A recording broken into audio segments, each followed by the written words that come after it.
Hello बच्चों, let's read the question.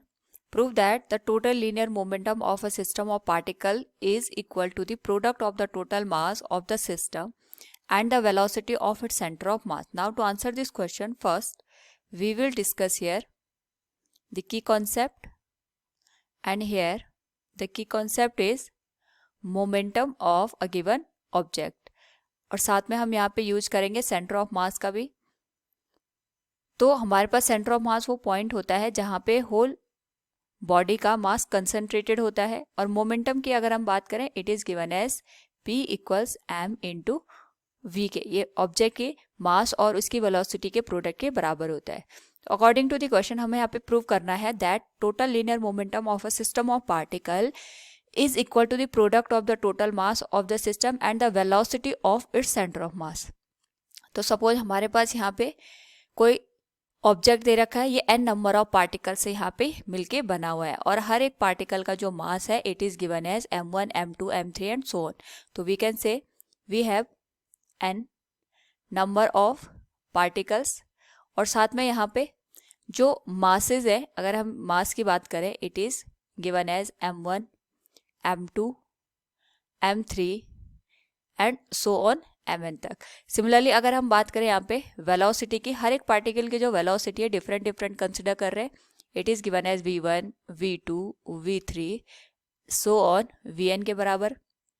Now यहाँ पे अगर हम बात करें पूरे सिस्टम के मोमेंटम की, it can be written as p equals, इसको हम p नेट से इंडिकेट कर देते हैं, m1 v1 plus m2 v2 plus m3 v3 और सो ऑन. ये हो जाएगा हमारे पास mn vn के.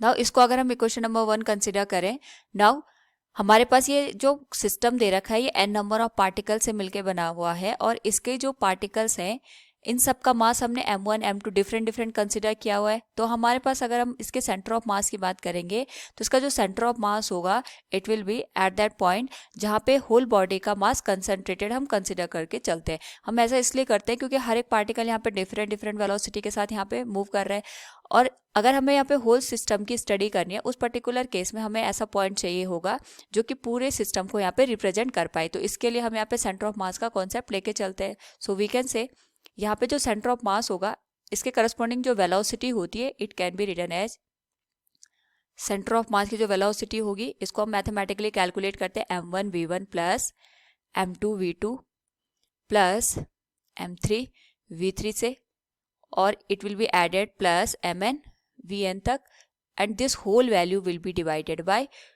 सम of all the masses that will be m1 plus m2 plus m3 so on plus mn तक.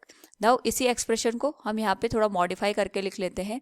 It will be written as VCOM equals, ये हो जाएगा m1 v1 plus m2 v2 plus m3 v3 plus so on mn vn के.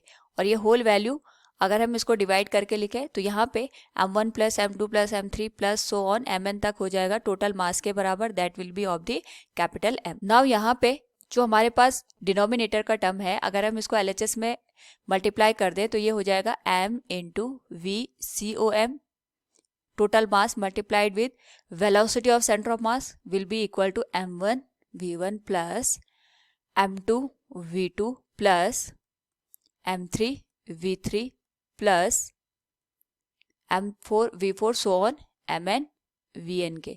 और ये हो जाएगी हमारे पास इक्वेशन नंबर 2. नाउ यहाँ पे अगर हम इक्वेशन 1 और 2 को कंपेयर करें तो हम देख सकते हैं RHS तो सेम है तो LHS भी सेम हो जाएगा. So we can say equation 1 will be equal to equation number 2. तो ये हो जाएगा हमारे पास m इंटू VCOM, और इसकी जो वैल्यू होगी ये होगी नेट मोमेंटम के बराबर. तो यहाँ से अगर हम देखें तो जो हमारे पास सिस्टम का नेट मोमेंटम है it is the product of total mass. ये हमारे पास यहाँ पे जो टोटल मास है इसका जो प्रोडक्ट हमने लिया है with the velocity of center of मास के साथ, इसके बराबर हमें देखने को मिल रहा है. यही हमें प्रूव करना था यहाँ पे कि जो नेट मोमेंटम होगा it will be the product of total mass with the velocity of center of mass. So from the given question we can say the total linear momentum of a system of particle is equal to the product of the total mass of the system and velocity of center of mass. Hope all you understood it. Thank you and best of luck.